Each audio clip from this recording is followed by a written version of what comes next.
whether this is the right, model. Okay, modeling does not stop here because sometimes, as you can see, mali yun, no? Maliit. What can we do about it? Alright, we plot the data once again. After having plot out the values of the regression coefficient, we plot the data. Probably the data, the reason why we're getting a very low value between this and this, probably the data looks something like this.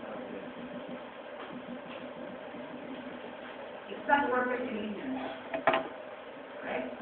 If it's not a perfectly linear relationship, what can you do about it? Can you do about it? Can you linearize it? Can you linearize the model, the values? Do you know of a way to linearize it? Okay. Okay, let's try to do it.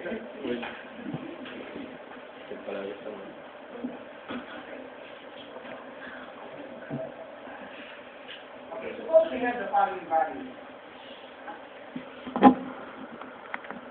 Theoretically, let's look at 10 values of numbers.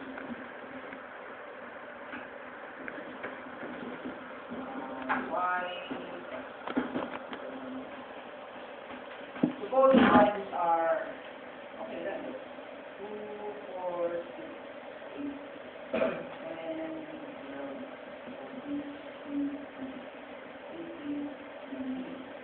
and let's say, for example,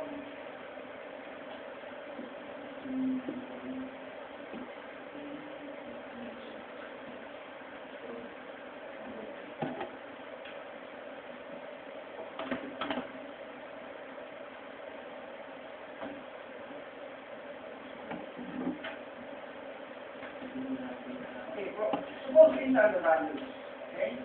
Suppose these are the values. If you try to plot this out, if you plot out the